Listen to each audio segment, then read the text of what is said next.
Welcome to the revolution. You can say whatever you want about Donald Trump, whether you're on one side of the spectrum or the other or somewhere in between. Correct. But one of the most amazing things that he did was open the general public's eye to the Correct. fake news, like the just the tagline, fake news. It was Huge. everybody. Yeah, exactly. The fake news tagline changed the world's perception on mainstream media and made people realize that they were being peddled propaganda from the largest corporations. I mean, one of the most impactful videos that you'll ever see that will wake you up to what is going on in our mainstream media today is that, have you seen the clip? I'm sure you have. I mean, you might even have it in the waiting list on your videos over there with how timely that Nancy Pelosi clip was.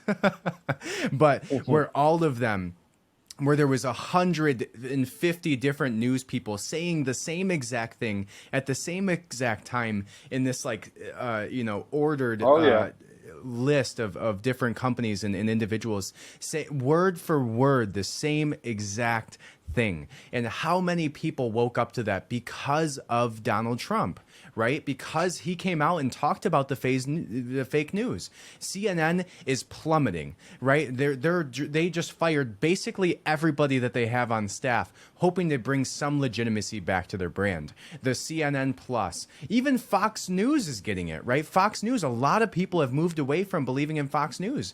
And that's because of the legacy that has been left by Donald Trump by going after the mainstream media and news corporations for being a puppet for the powers that be, the large multi-trillion-dollar families that you've spoken to. And it all comes off of that's one thing that Donald Trump is realized very, very, is a very powerful thing. If you can find some type of taglines start movements, right? Whether it's fake news, whether it's,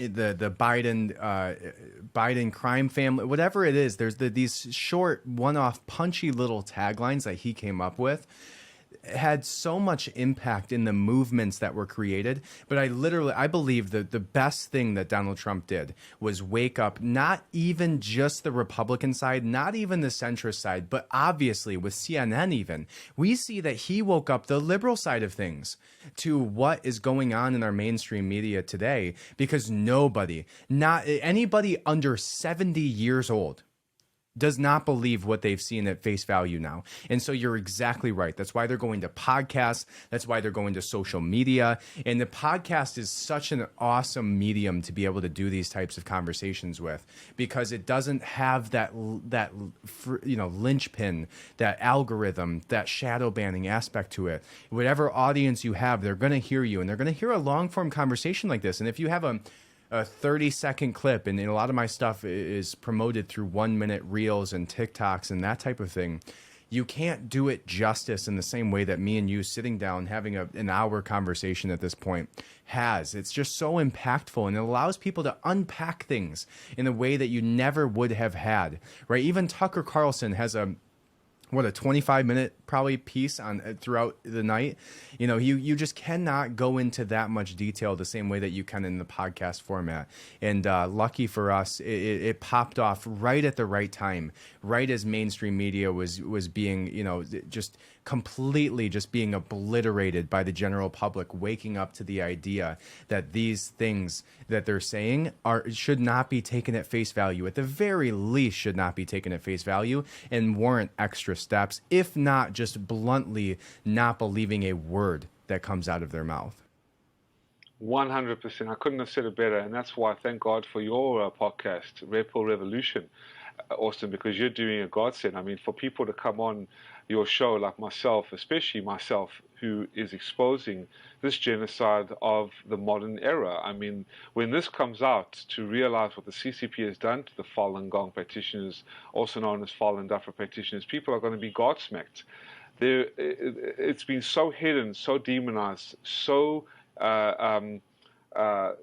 just censored.